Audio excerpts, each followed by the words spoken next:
a su gusto. Y tomó Roboam por mujer a Maalat, hija de Jerimot hijo de David, y a Abiail, hija de Eliab hijo de Isai, la cual le dio a luz estos hijos, a Jeús, Semarías, y a Zaham. Después de ella tomó a Maaca, hija de Absalón, la cual le dio a luz a Abías, a Atai, Ziza, y Selomit. Pero Roboam amó a Maaca, hija de Absalón sobre todas sus mujeres y concubinas, porque tomó 18 mujeres y 60 concubinas, y engendró 28 hijos y 60 hijas, y puso Roboam a Abías, hijo de Maaca, por jefe y príncipe de sus hermanos, porque quería hacerle rey. Segundo libro de Crónicas 11 del 18 al 22. Leyendo sobre Roboam, llegamos al conteo de sus mujeres y descendencia. Claro, pudiera ser aplaudible, humanamente hablando, que el hombre solo llegó a tener 18 esposas y 70 concubinas, si las comparamos con el total del millar de mujeres que llegó a tener su padre, pero siguen siendo muchas, y a ojos de Dios aún serían multitud de haberse tomado para sí solamente a 2. Pero dada la dureza del corazón del hombre y sus debilidades, el mandamiento del Señor al respecto fue tal que así: ni tomará para sí muchas mujeres, para que su corazón no se desvíe, ni plata ni oro amontonará para sí en abundancia. Deuteronomio 17:17. Un mandamiento bien conocido por el rey, además de la consecuencia de su desobediencia, habiendo tenido que experimentar con la división de Israel en 2 reinos, en su propio reinado, el resultado del corazón desviado de su padre Salomón en su vejez, a causa de sus tantas mujeres. Digamos que para Roboam, teniendo en cuenta lo visto en su casa o quién sabe cuán débil fuera su carne, no significaran muchas, las 88 mujeres que en total tomó para sí. Soportando Dios que el hombre pudiera tomar para él más de una esposa, ordenó esto: si un hombre tuviere 2 mujeres, la una amada, y la otra aborrecida, y la amada y la aborrecida le hubieren dado hijos, y el hijo primogénito fuere de la aborrecida, en el día que hiciere heredar a sus hijos lo que tuviere, no podrá dar el derecho de primogenitura al hijo de la amada con preferencia al hijo de la aborrecida, que es el primogénito, mas al hijo de la aborrecida reconocerá como primogénito, para darle el doble de lo que correspondiere a cada uno de los demás, porque él es el principio de su vigor, y suyo es el derecho de la primogenitura. Deuteronomio 21 del 15 al 17. Pero bueno, una vez ya tomada no solo una, ni 2, ni 3, sino casi la 90 de mujeres que alegraran su corazón, raro sería que la primera fuese su preferida, pues no habría dado cabida ya a la segunda. ¿A qué hijo hizo Roboam su sucesor al trono?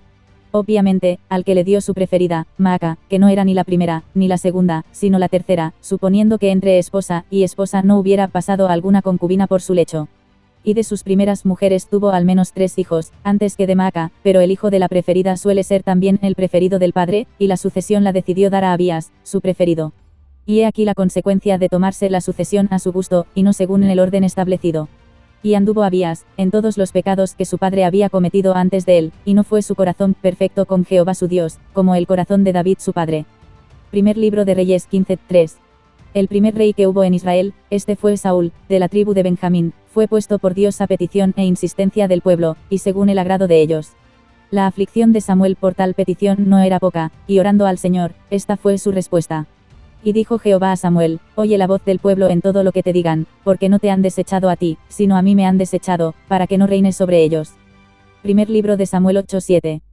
Pues a su gusto tuvo Israel su primer rey, un rey que era alto, fuerte y con buenas dotes de guerrero, pero también, impaciente, por cuanto no esperó al profeta Samuel y se adelantó ofreciendo él mismo el holocausto, irresponsable, por cuanto escondía con excusas su desobediencia, y envidioso, por cuanto deseó la muerte de David desde el mismo momento en que éste destacó delante del pueblo por encima de su rey. Sí, fue un rey al gusto del pueblo. Dios revela en su palabra sus atributos, pero también su voluntad. Y la palabra de Dios es clara, de manera que pueden leerla y entenderla tanto el joven como el anciano, y conocer el consejo divino para vivir santa y piadosamente, según el carácter de Cristo.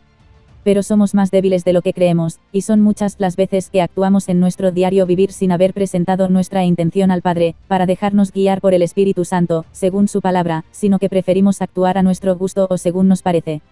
Claro, luego llegan las consecuencias de nuestros actos, y nos gusta mucho alzar el grito al cielo, como si no fuera con nosotros la responsabilidad de las decisiones que tomamos por nuestra cuenta. Y cuando esto sucede, la palabra de Dios empieza a tomar forma en nuestra mente, recordándonos la devastadora consecuencia que se obtuvo a causa de que Adán prefiriera, con su decisión de desobedecer a Dios, vivir a su gusto, y no según la voluntad divina. Sí, porque nuestro ideal es parecernos cada vez más a Cristo, pero como dice el Señor, el espíritu a la verdad está dispuesto, pero la carne es débil, y para no ser vencidos por la carne, nos impera, velad y orad. Y hoy puede ser ese día en que nuestro ánimo parece desfallecer, porque sabemos en el fondo de nuestra conciencia que tenemos alguna parte de responsabilidad sobre estos problemas, ocasionados por aquellas decisiones, tomadas al margen del consejo de nuestro Padre Celestial, sino a nuestro gusto o parecer.